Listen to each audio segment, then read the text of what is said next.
Hi hello నమస్తే. నేను journalist Sai.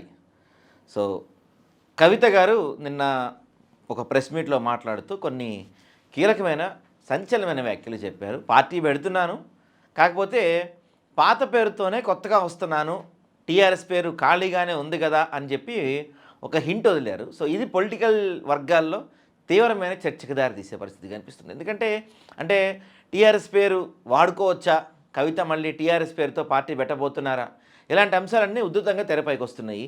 So వాటి గురించి డిస్కస్ చేద్దాం. నిజంగానే పెట్టుకోవచ్చా? ఎందుకంటే కవిత గారు కూడా అదే చెప్పారు, పాత పేరు కొత్త అజెండా, టీఆర్ఎస్ పేరు ఖాళీగా ఉంది, ఎవరైనా వాడుకోవచ్చు, ప్రొఫెసర్ జయశంకర్ సిద్ధాంతాల ప్రకారం పనిచేస్తాం, పార్టీ ఆవిర్భావం తర్వాత భారీ చేరికలు ఉంటాయి, సిద్దిపేట గజ్వేల్ నియోజకవర్గాలు మహిళలు రిజర్వ్ అయితే వాటిలో ఒక స్థానం నుంచి పోటీ చేస్తా, ప్రైవేట్ విద్యా సంస్థల ఫీజులు దొబ్బడే అడ్డుకోవట్లేదు.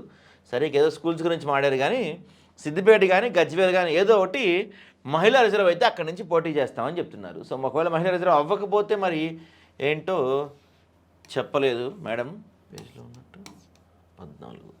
యాక్చువల్గా మనకున్న అత్యంత విశ్వసనీయ సమాచారం ప్రకారం ఈ నెల 25న కవిత గారు పార్టీ అనౌన్స్ చేయబోతున్నారు. పార్టీ పేరు తెలంగాణ ప్రజా జాగృతి, అంటే టీపీజే. ఆల్రెడీ ఈ టీపీజే పేరుతో దాన్ని ఏమంటారు, అప్లై చేసుకున్నారు, పార్టీని ఎలక్షన్ కమిషన్కి పంపించారు.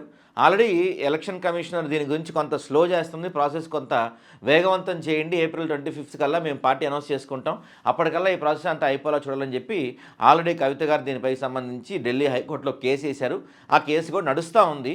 సో టీపీజే పేరు ఆల్మోస్ట్ 100% కన్ఫర్మ్, అంటే తెలంగాణ ప్రజా జాగృతి అనే పేరుతో వెళ్ళబోతున్నారు. ఇది జస్ట్ ఊరికే ఒక టైంపాస్, ఒక ఫిల్లర్ లాగా, ఒక దీని గురించి చర్చ జరగాలి కదా. కవిత గారు పార్టీ పెట్టబోతున్నారు, టీఆర్ఎస్ పేరు పెడితే ఎలా ఉంటుంది, ఇలాంటి అంశాలపైన చర్చ జరగాలి కాబట్టి ఏదో ఇది జస్ట్ మాట్లాడినట్టు కనపడుతుంది తప్పించి నిజంగా అయితే అది సాధ్యం కాదు.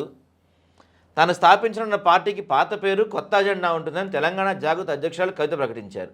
తెలంగాణ రాష్ట్ర సమితి పేరు ఖాళీగా ఉందని, దాన్ని ఎవరన్నా వాడుకోవచ్చని అభిప్రాయపడ్డారు. పార్టీ రిజిస్ట్రేషన్ కోసం ప్రత్యేకంగా ఓ టీం పనిచేస్తుంది అన్నారు. తమ పార్టీకి బీహార్ సిద్ధాంతకర్త ఎవరూ లేరంటూ ఎన్నికల వ్యూహకర్త ప్రశాంత్ కిషోర్తో ఒప్పందాలు చేసుకునే పార్టీలపై పరోక్షంగా చెడుకులు విసిరారు. ఆల్రెడీ ఈమె కూడా, కవిత గారు కూడా ప్రశాంత్ కిషోర్తో మీటింగ్స్ ఏవి అయినట్టు ఉన్నాయి కదా, ఈ పార్టీకి కలిసి పనిచేయమని. బహుశా ఆయన నో చెప్పినట్టున్నాడు, అందుకని ఇప్పుడు ఆయనకి ఎగనెస్ట్గా మాట్లాడుతుంది. ఓకే చెప్పుంటే ఎందుకు మాట్లాడతారులే కానీ ఆయన పైన కూడా ఒక ఇది ఉందండి. ప్రశాంత్ కిషోర్ కూడా ఇప్పుడు ఏ పార్టీ అయితే గెలవడానికి దగ్గరలో ఉంది, కొంచెం స్కోప్ ఉంది, ఊపు ఉంది అనే పార్టీలు ఉంటాయి చూసారా, ఆ పార్టీలకే పనిచేస్తాడంట సార్. అంటే కవిత గారికి గెలవరని ఆయనకు కూడా తెలుసు అనుకుంటా. పెద్దగా ఏం ప్రభావం ఉండకపోవచ్చు నాకు తెలిసి. చట్టసభల్లో మహిళా రిజర్వేషన్ తమ గొప్ప అవకాశం అని చెప్తూ సిద్దిపేట గజ్వేల్ నియోజకవర్గాల్లో మహిళా రిజర్వ్ అయితే వాటిలో ఒకదాని నుంచి పోటీ చేస్తా అని చెప్పారు. బీఆర్ఎస్ నిద్రావస్థలో ఉందని, తమకు ప్రధాన శత్రువు కాంగ్రెస్సేనని, తమ పోరాటం ఆ పార్టీపైనే ఉంటుందన్నారు. ఫ్యూచర్ సిటీ పేరుతో రేవంత్ రెడ్డి హైదరాబాద్ను ఆగం చేయాలని చూస్తున్నారని, అసలు సిటీని చంపాలనుకుంటే చాలని కవిత అంటున్నారు. చంపకుంటే చాలంట. రేవంత్ రెడ్డి మహారాష్ట్ర అసెంబ్లీ ఎన్నికల ప్రచారం చేసి ఆ పార్టీని ఓడించారని, ప్రస్తుతం కేరళలో ప్రచారం చేస్తున్నారని, అక్కడ కాంగ్రెస్ ఓడిస్తారని ఎద్దేవా చేశారు. అమరావతి బిల్ సందర్భంగా భద్రాచలం 5 గ్రామాల నుంచి పార్లమెంట్లో తెలంగాణ ఎంపీలు ప్రస్తావించాల్సింది కానీ ఎవరు పట్టించుకోవాలని చెప్తున్నారు కవిత గారు. సో సరే, మిగతావన్నీ నార్మల్గా ఆమె రెగ్యులర్గా చెప్పే డైలాగులే కానీ దీంట్లో కొత్తగా కనిపించింది ఏంటంటే టీఆర్ఎస్ పేరు ఖాళీగా ఉంది, దాన్ని ఎవరన్నా వాడుకోవచ్చు అనేది ఒక మాట కొత్తగా కనిపిస్తుంది.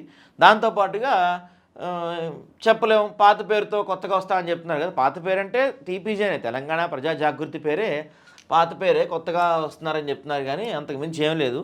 ఒకసారి చాట్‌జీపీటీని అడిగి చూద్దాం. టీఆర్ఎస్ అనే న్యూస్ చూడడానికి కాంటెక్స్ట్ బట్టి ఉంటుంది. జనరల్గా టీఆర్ఎస్ అంటే తెలంగాణ రాష్ట్ర సమితి, ఇప్పుడు దాన్ని భారత రాష్ట్ర సమితిగా అయ్యింది కాబట్టి పొలిటికల్ రిఫరెన్స్ ఉంటుంది. క్యాజువల్గా యూజర్ నేమ్ లాగా social media, gaming, short form లాగా యూజ్ చేయొచ్చు, ప్రాబ్లం లేదు. సింపుల్గా పర్సనల్గా ఓకే అంటే అఫీషియల్ బ్రాండ్ నేమ్ కాస్త కష్టం. పార్టీ పేరు మనకి టీఆర్ఎస్ని కొత్త పార్టీకి యూజ్ చేయడం ప్రాక్టికల్గా కష్టం, రిస్క్ ఉంది. ఎందుకంటే తెలంగాణ రాష్ట్ర సమితి ఇప్పుడు భారత రాష్ట్ర సమితి, ఆల్రెడీ ఆ అబ్రివేషన్ని ఇయర్స్ నుండి యూజ్ చేస్తుంది. ఎలక్షన్ కమిషన్ దగ్గర సిమిలర్ నేమ్స్ అబ్రివేషన్ రిజెక్ట్ అయ్యే ఛాన్సెస్ ఎక్కువ, ఓటర్స్ కన్ఫ్యూజ్ అవ్వకుండా ఉండటానికి. లీగల్గా కూడా అబ్జెక్షన్ రావచ్చు. ఎగ్జాక్ట్ టీఆర్ఎస్ సేమ్గా కొత్త పార్టీకి పెట్టడం రిస్కీ, స్లైట్గా చేంజ్ చేస్తే యూనిట్ నేమ్ పెట్టడం బెటర్ అంట. ఎగ్జాంపుల్ టీఆర్ఎస్ పార్టీ కాకుండా ఒక్కసారి రిజెక్ట్ అవ్వచ్చు, complete new abbreviation better. So TRS కష్టమే అని చెప్తున్నారు, టీఆర్ఎస్ పేరు రావటం కష్టమే అని చెప్తుంది చాట్‌జీపీటీ. సో కవిత గారు ఏదో అంటే ఒక డిస్కషన్ నడవడానికి దాని గురించి చర్చ నడవడానికి చెప్తున్నారు కానీ టీఆర్ఎస్ పేరు సాధ్యం అవ్వదు. ఎందుకంటే సహజంగా కొన్ని సంవత్సరాల పాటు ఆ పేరుని రిజర్వ్ చేసి ఉంచుతారు. ఎందుకంటే ఆ పార్టీ కన్‌ఫ్యూజ్ అయ్యే అవకాశం ఉంటుంది. ఓటర్లు ఇంకా ఎందుకంటే ఇప్పుడు టీఆర్ఎస్, బీఆర్ఎస్‌గా మారిన తర్వాత వాళ్ళు వెళ్ళింది ఒక్క ఎలక్షన్‌కే. ఒక్క ఎలక్షనే కాబట్టి అప్పుడే నేమ్ చేంజ్ చేసే అవకాశాలు ఉండకపోవచ్చు. బట్ అది నేమ్ వేరే వాళ్ళకి అలాట్ చేసే అవకాశాలు ఉండకపోవచ్చు. మేబీ ఒక 10, 20, 25 ఏళ్ల తర్వాత ఏమైనా ఇవ్వచ్చేమో కానీ ఇంత ఎర్లీగా అయితే ఇచ్చే అవకాశాలు దాదాపు తక్కువ. పైపెచ్చు ఆల్రెడీ కవిత గారు కోర్టులో నడుస్తూ ఉంది. తెలంగాణ ప్రజా జాగృతి పేరుతో పార్టీకి రిజిస్ట్రేషన్ అంతా అయిపోయింది.